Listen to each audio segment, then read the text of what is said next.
Hello दोस्तों, कैसे हैं आप सभी लोग। स्वागत है आप सभी का आपके अपने चैनल शॉर्ट हैंड बाय अनुसर पर। दोस्तों पहले तो मैं आप सभी से माफ़ी मांगता हूं, क्योंकि अगर वॉइस में थोड़ा बहुत भी अगर आज शोर आए तो उसमें आप लोग हेजिटेट मत होइएगा, क्योंकि दोस्तों मैं आया हूं बाहर और मैं अपना माइक नहीं लेके आया हूं, तो मुझे लेकिन वीडियो तो मुझे डालनी है आप सभी के लिए, इसलिए मैं आपके लिए बाहर से वीडियो रिकॉर्ड कर रहा हूँ। ठीक, थोड़ी बहुत तो वॉइस आएगी। ठीक, नॉइज़ रिडक्शन मतलब आज नहीं हो पाएगा।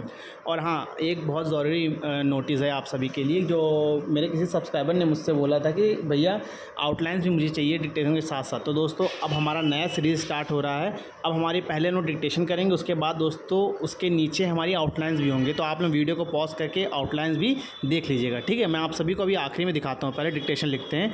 ये डिक्टेशन हमारी टोटल 80 WPM पर होने जा रही है। अपनी पेन और कॉपी लेकर रेडी हो जाइए। डिक्टेशन स्टार्ट होगी अगले 5 सेकेंड में। Ready, start. उपाध्यक्ष महोदय, रूस में भारत के जो मानचित्र प्रकाशित हुए हैं उनमें भारत के कुछ हिस्से को सही तरीके से नहीं दिखाया गया है। इसको सरकार भी मानती है और इस विषय पर कोई मतभेद नहीं है। प्रश्न यह है कि अगर किसी देश ने हमारे देश का गलत मानचित्र प्रकाशित किया है तो एक सरकार के रूप में भारत सरकार का जो कर्तव्य है उसने उसको निभाया है या नहीं, और अगर निभाया है तो किस प्रकार से निभाया है।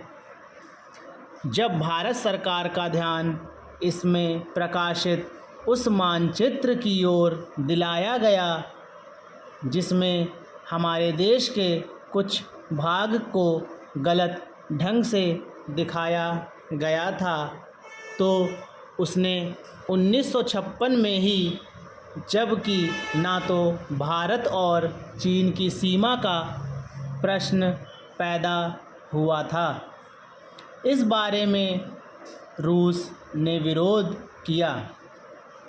इसके बाद भारत सरकार ने लगातार 4 बार रूस सरकार से लिखित रूप से विरोध किया कि हमारे मानचित्र को ठीक से नहीं दिखाया गया है।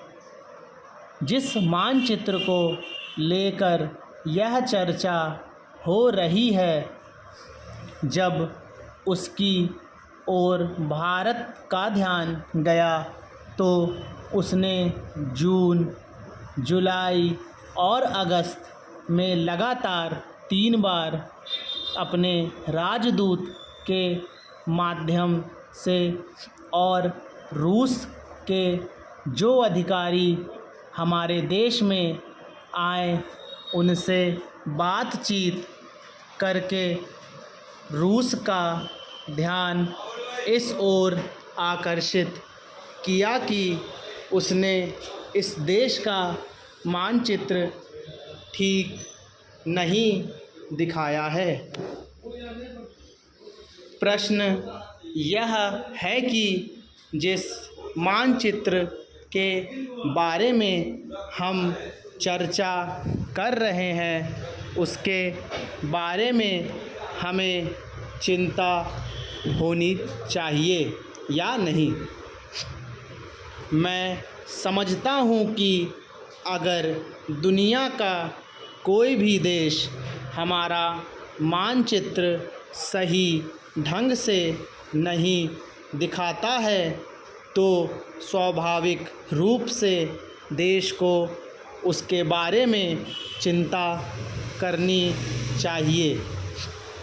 हम अपने कर्तव्य से नहीं चूक सकते हैं, लेकिन जहाँ तक इस चर्चा का संबंध है, मैं माननीय सदस्य की प्रशंसा करता अगर वह उन समस्त देशों का जिक्र करते और निंदा करते जिन्होंने हमारे मानचित्र को गलत ढंग से दिखाया है। उदाहरण के लिए पाकिस्तान को शिकायत है उसके मानचित्र को केवल रूस, इराक और मिस्र ने ही नहीं बल्कि अमेरिका ने भी गलत दिखाया है। जिस कश्मीर को हम भारत माता का ताज और मुकुट कहते आए हैं, जिसे हम कहते हैं कि वह इस धरती पर हमारा स्वर्ग है, उस इलाके को बिल्कुल उनकी दया और कृपा पर छोड़ दिया गया है। यह बात उत्साहवर्धक नहीं है। धन्यवाद। तो चलो दोस्तों, आप सभी को डिक्टेशन बहुत अच्छी लगी होगी। चलिए अब हम लोग इसके जो कठिन शब्द हैं, आउटलाइन जो मुझे लगता है कि आपको जानना चाहिए, वो मैंने लिख दिया है। अगर कोई और भी शब्द हो तो आप लोग उससे कमेंट करके पूछ सकते हैं। देखिए, चलिए ये देखिए, सबसे पहला दोस्तों ये है उपाध्यक्ष महोदय, जो कि दोस्तों एक वाक्यांश है। ठीक है। मानचित्र प्रकाशित सही तरीके से, कर्तव्य, रूस, राजदूत, आकर्षित, स्वाभाविक, इराक, स्वर्ग, उत्साहवर्धक, मुकुट, अमेरिका और मिस्र। तो दोस्तों आप सभी लोग बताइए आपकी डिक्टेशन कैसे हुई, और हमारी जो मैंने ये नई पहल स्टार्ट की है वो आप सभी को अच्छा लगा। अगर अच्छा लगा हो तो प्लीज़ वीडियो को लाइक करिएगा, चैनल को सब्सक्राइब किए बगैर मत जाइए, क्योंकि दोस्तों मेरा हौसला आप ही लोग हैं। अगर आप लोग ही मेरे साथ खड़े रहेंगे तभी दोस्तों मैं और भी अच्छी चीज़ें आप सभी के लिए कर सकता हूँ। ठीक, तो हम लोग कल फिर मिलते हैं इसी जज्बे, इसी जुनून के साथ। तब तक धन्यवाद। जय हिंद, जय भारत।